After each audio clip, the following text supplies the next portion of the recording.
I'm really excited today to have Layla Jane with us. If some of you haven't seen the documentary, The War on Children, I would definitely recommend checking it out.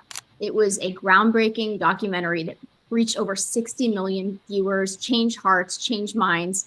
And part of that is thanks to the survivors in the stories, the families in the stories who were brave enough to come forward, show their face, put a name to a face, and share their experiences with us that we would otherwise not know about, especially with all the censorship and all of the different propaganda thrown at us. We would not hear the real truth coming from real people. So with that said, I'm really excited to welcome Layla Jane to speak with us and to share about her experiences and just dive in a little bit on some of the initiatives that we have at Freedom Forever and wanting to make the most impact we can going forward. So without further ado, welcome Layla Jane. Thanks so much for taking the time to speak with us.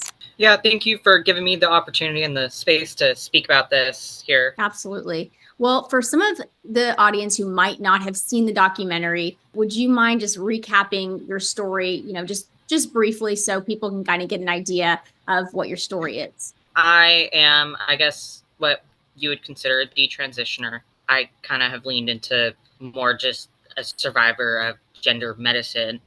I transitioned starting at 12 medically.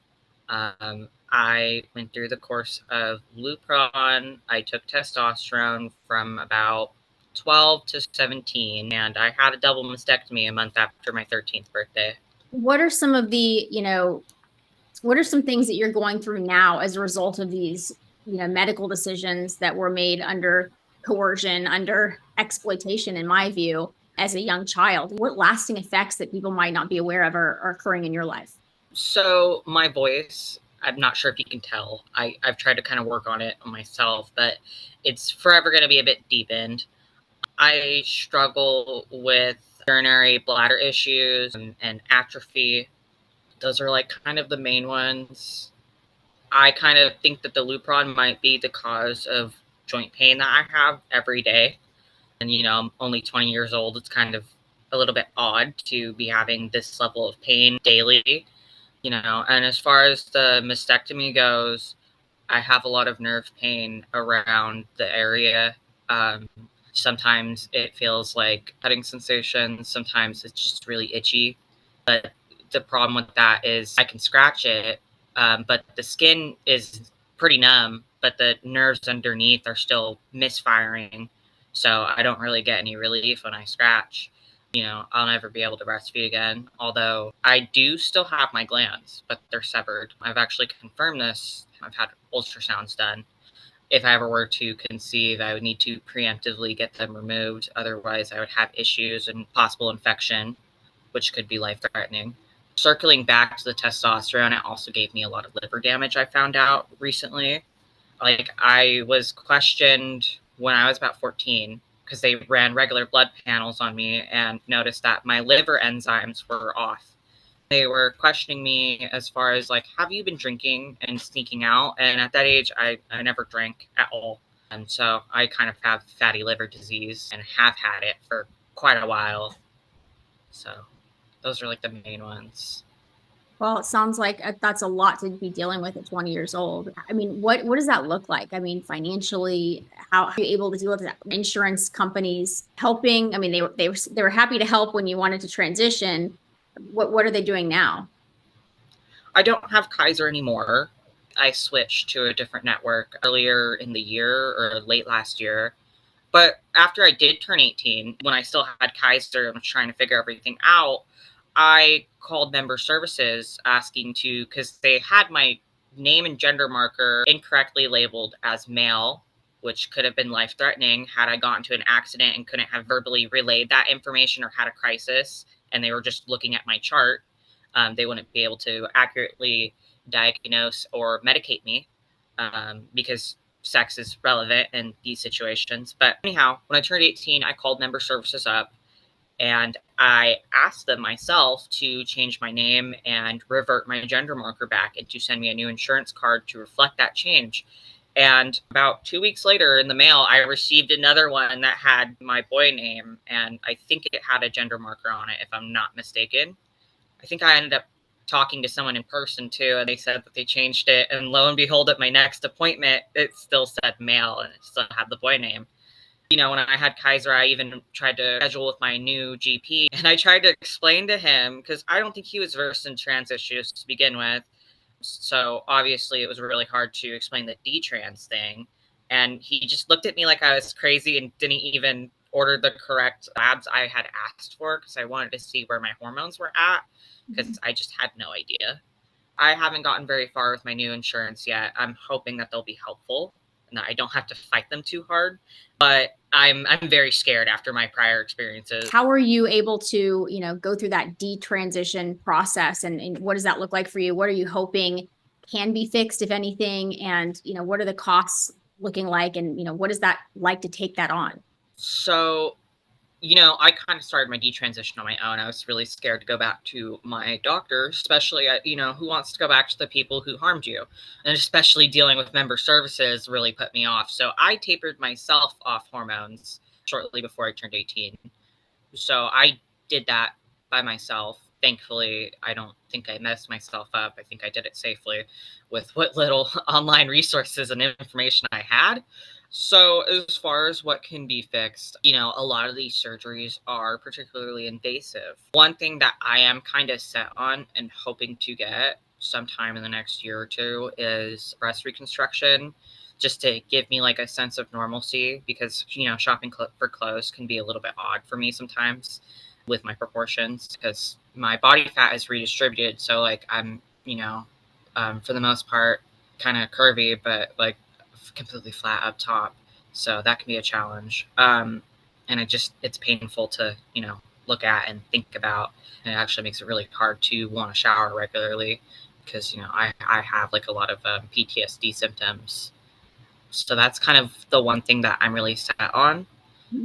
As far as my voice and the slight Adam's apple I have, there are vocal feminization surgeries, and you can get a tracheal shave to shave it down. But that's kind of a little too scary for me, and I'll just kind of do voice training and just have to live with this. I do occasionally get called sir over the phone mistakenly. There are procedures to fix my genitals that were, I would consider it, female genital mutilation. It's an effect of the testosterone, and also kind of help with my bladder issues. But again, that's a little bit too invasive and scary. There is the option of taking topical estrogen, which I am looking into at the moment, which also can help with my bladder issues. It's actually a treatment that's commonly given to women in menopause, but I'm obviously not that age, but it would still likely be beneficial from what I have been told. Other than that, there's really not a whole ton I could do. Thankfully, my hairline isn't too damaged, although I still am a little bit insecure about it, so that's why I have bangs. But I could have like some type of a hair transplant to kind of fix it if I really wanted to. That is an option for other detransitioners, but that's not one that I personally want to opt for. I kind of want to restore what I can while being minimally invasive at this point, and not further damage my health that's already kind of compromised in some ways. Right. That's totally understandable. That makes a lot of sense.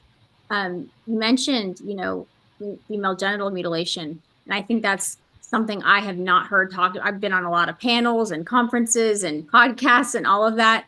And I have not heard, anyone willing to speak, or, that can share some insight with our audience about what that actually is. We hear about what happens to males, post Tanner stage 2, and what happens to their genitalia long term and their sex drive and all those things. But I haven't heard any females talk about what the lasting effects, are on women. So would you share whatever you're comfortable with to help, educate our audience?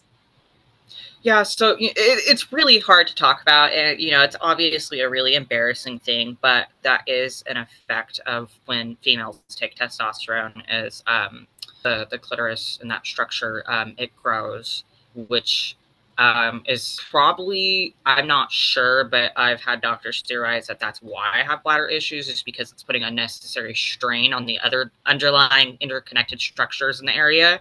I can't say for certain, but that's what I've been told. So that can kind of add to incontinence type issues. Thankfully, I'm not fully incontinent, but I do have struggles. Like I feel like my bladder is really full, even though it's not. and I have a lot of difficulty in actually getting my bladder to fully empty sometimes. So, and it can make clothing and undergarments really uncomfortable sometimes, almost painful to wear. I feel like it's really accurate to describe testosterone as chemical female genital mutilation. That's honestly what it is. Right. Yeah, it absolutely is. I mean, I'm glad you shared that with us, because even if it's not your personal situation, the fact that this can happen, not only I think the kids that are getting these procedures done are not being given informed consent, but I think the general public has no idea that how this is affecting girls. It's not just the top surgery. There's so many lasting effects and devastating effects aesthetically and functionally in the body that take place for years and years. And I'm really glad that you're able to talk about that with us. Another issue, because this is such an experimental area of science, and there's a lot of things that we still don't know. I've gone to fertility specialists and I've had multiple blood panels drawn. I've given like a vial, well, not a vial, but they've taken a couple vials of me once a week for something like 6 weeks at one point. And they still can't say for certainty whether I'm infertile. They're not 100%, but it's very likely that I would have a lot of difficulty if I do ever decide to conceive. I don't know what other complications may face that whole journey if I decide to do that. Yeah, that's another issue for sure going forward. Definitely praying over that for you and in your future. I know a lot of families that can look very different. So, but I hope that that's a possibility for you in one way or the other in the future. So I wanted to talk more about, the war on children when you shared your story. And we'll probably also include clips from the film so people can hear your story in the film context as well. I didn't even know that transition from female to male was an option until I was on social media and began being exposed to those type of communities. And it just really appealed to me as a scared, traumatized, girl going through precocious puberty, and I just clung to that idea. What platform was the first platform you saw it on? Instagram, but I think a lot of content trickled over from Tumblr and was reposted there. Did the algorithm eventually start feeding you this stuff in your For You pages and things like that, where you would immediately see it, even if you didn't follow the accounts? But I do think the algorithm was definitely geared toward and would recommend like more accounts and stuff like that. They were pushing the idea of transitioning? Right, like a lot of LGBT pages and stuff like that. It's definitely alluring, the idea of, a super accepting, loving community. How accepting and loving have they been since you detransitioned? Honestly, if anything, I feel like I've been hushed. I've been told I'm going to hurt trans people by speaking about my experience. I have been to a couple of local pride events. My sign said was like, no child is born in the wrong body. It's not like it's anything anti-gay. Like I have a lot of love for the gay community. I have gay friends. I have no issue with that. And it wasn't even speaking to adult transition. And it wasn't even directly even talking about transition. It was a good message that, nobody's born in the wrong body. I've still had a lot of people scream at me. And I had a large trans woman at one point, and I actually uploaded this, get in front of me and physically block my sign and dance in front of me. And I just kept saying, excuse me, and scuffling off to the side, mostly also to get personal space, and have my message still seen. And this person just kept getting in front of me, like right up, like within like a foot and a half. And I'm just like, man. Layla Jane, you were one of the grant recipients from Freedom Forever's Survivor Grants. And I wanted to ask you about how the grant you received has impacted your life and your recovery. But before I do, I also want to say, we want to grow this program. And what would you say to anybody who might be considering donating to this program, encouraging them in the future of what that impact has made in your life and could make in others? Well, so far, I have been using some of it to further my advocacy. I haven't really dipped into it much, just so that I can speak on a wider platform about, the dangers of this. So that's kind of where I'm at right now, as far as that goes. So I am very appreciative. I do want to use it for, not just like the benefit of myself, but others if I possibly can in that way.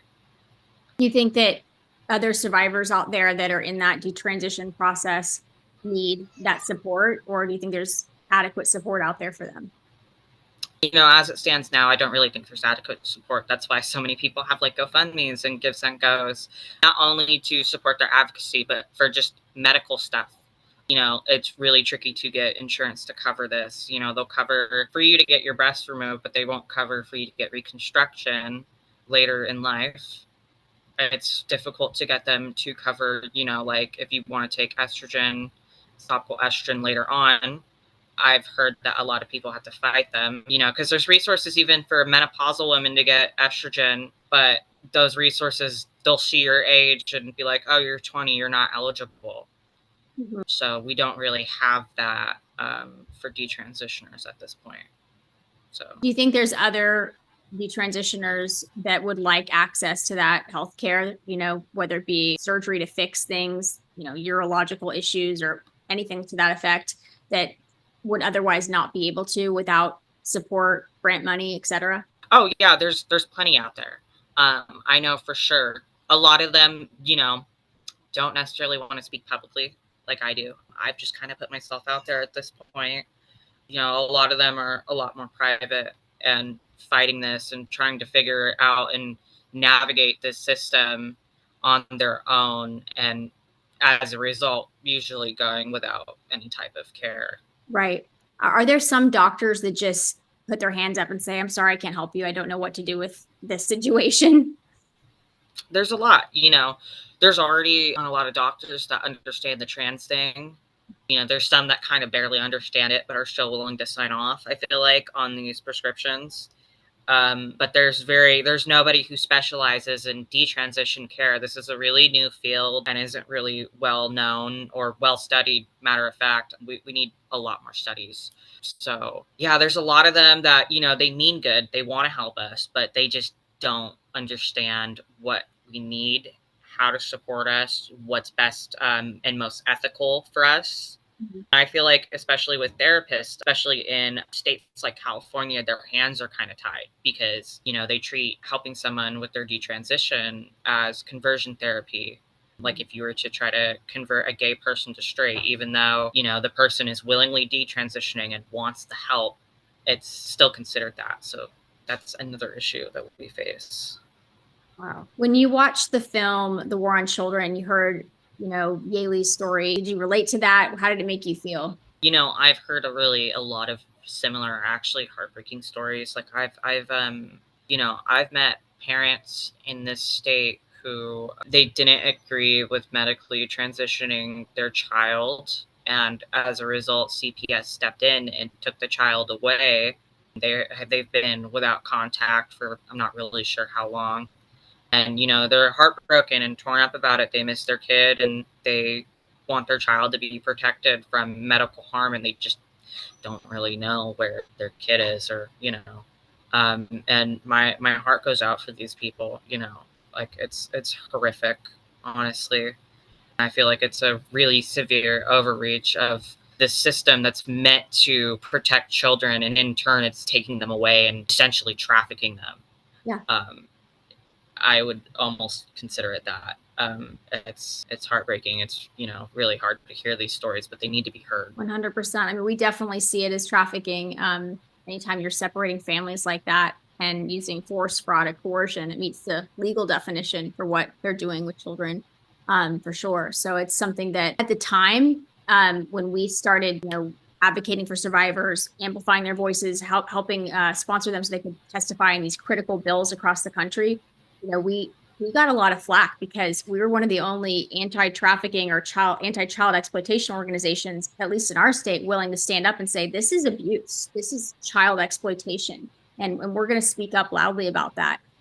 So for people who don't see this in the same vein, you know, what happened to you, for a parent who might not understand, you know, and think this is just, oh, my kid wants to change their pronouns today. What would you say to those parents? You know, it's perfectly okay to experiment with clothing and hairstyles and makeup or lack of makeup, you know. Like tomboys and masculine girls are great. Feminine boys are awesome. You know, there's nothing wrong with that. You know, this type of expression isn't permanent. It doesn't hurt anybody. And if it brings someone joy, awesome. However, social transition, I don't believe, is a neutral act. It kind of puts the kid on this track and solidifies it. It's also, it's obviously not as hard to walk back as something medical. However, it's first of all, you have to admit to everybody that you had on board that, you're wrong. And, it's difficult to revert the name and pronouns back. And yeah, it just kind of further, what's the word I'm trying to find? Like, it just further puts in place and puts them on the track towards this delusion and towards medicalizing. Same thing with Lupron. They say, well, it's not permanent. First of all, it kind of is, especially in certain cases. And it definitely affects bone development as well as like other types of, sexual development. Mm-hmm. But I don't know the exact percentage off the top of my head, but it's a really high. It's nearly every child that goes on Lupron goes on to cross-sex hormones. Mm-hmm. Another issue too, I guess I should maybe have added in earlier, is that the medical system, once you tell them that you're trans and start going through the process, they don't really give you a lot of off-ramps, so to speak. It's really hard to tell them, that it's not the right thing after you've been medicalized so hard, like I was kind of just told, oh, well, you need to just, let the effects settle in and just get used to it more, and you'll feel better. Or, your depression that you're experiencing doesn't have to do with this. It's other life circumstances, which possibly may have been, but I feel like transition definitely didn't help with my depression. It caused some of it. I mean, that makes perfect sense because I see, gender ideology as this like, well, it's many things, but it's definitely a big block to a child getting the care they need. So if the child is, signaling, hey, I need support, I'm having an issue with gender dysphoria or depression, anxiety, whatever, these existing comorbidities are, it feels like it's just subverting them getting on the path of healing and help and supplementing it with this toxic path, which inevitably ends up hurting them more. That's how I see it, at least. Is that something that you feel as well? Yeah, I've kind of always struggled with depression ever since I want to say 6 years old or so. I've had kind of severe depression and anxiety issues. But once I mentioned I was trans, kind of all my doctors and therapists just focused on that one little thing about me. We didn't really spend a lot of time talking about my depression or other issues I was having. They did touch a little bit on, because I had behavioral issues at school. I was getting kind of severely bullied for a minute, because I was just kind of a weird, awkward, shy child. I also had autism, which I didn't know about. I got diagnosed as an adult within the last year and a half or so. So that also kind of didn't help. And there's a lot of overlap too with the autistic children and gender dysphoric children. Most of them are autistic or just gay and just would be normal, happy gay adults if left alone. Those issues were not explored or figured out until I had to kind of set a boundary as an adult and be like, this isn't for me. I need to figure out what else is going on, because it's obviously not this. Right. But if you had a magic wand, what would you do like in your life to reverse, some of these issues that you're having, or just would it be a magic wand of health? Like, what would you want to do with this grant or future grants to try to help your situation and your path towards healing? I mean, if I had a magic wand, so to speak, I would prevent myself from ever transitioning in the first place. And I would have got myself the care for my depression, my anxiety, my autism spectrum traits, and other hindrances I have as a result of that. I would have got myself the help and the interventions for that instead a lot earlier in life. So, I mean, that's ideally what I would do in that scenario. And I feel like there's not all detransitioners share that same idea. Some of them feel like the journey made them wiser, but I feel like I could have wisened up without that journey if I was just left to grow and develop naturally. I feel like it was just pointless and just added issues that my life didn't need. Well, is there anything else that you'd want to share with our audience or encourage them in any way to get involved or support anything like that? I do want to say that I obviously can't speak too much to this because I'm not a parent. I just speak from the perspective of somebody who experienced this as a child. But the distress that these children that are gender dysphoric is very real. Like for me, I did have very real body image issues. Like I was, teased about my weight and for developing as a woman because I kind of hit puberty before the other girls did in my school. So the distress is very real, and check for underlying issues. Don't try to avoid getting a therapist that's just straight going to affirm right off the bat and not do any actual exploratory therapy. Like I said, there was no exploratory therapy. There was no like real diagnostic process for me. Because I just wanted to add that because I have a lot of parents that reach out for me and I wish I could help them better because I know it's got to be difficult. But, I'm not a professional. I'm not a parent. So we've got great resources for those watching who want books or facts or statistics or referrals, things like of that nature. So we try to be a great resource for families that are navigating these uncharted, waters of how to respond to this issue. So thank you so much for taking the time today, Layla, to speak with us and to educate our following, and hope that it makes a difference. And again, we encourage people to watch War on Children because how you shared your story so boldly, I think changed a lot of minds and hearts. And you probably will never realize, how many minds and hearts you changed and lives you saved just telling your story. So we're very grateful to you and just encourage you and send you a lot of love in your recovery journey, and definitely want to stay connected and see how we can support. Thank you. I appreciate it. I appreciate everything here, especially being given the voice and the platform and the opportunity to speak. So thank you guys. Thanks, Layla.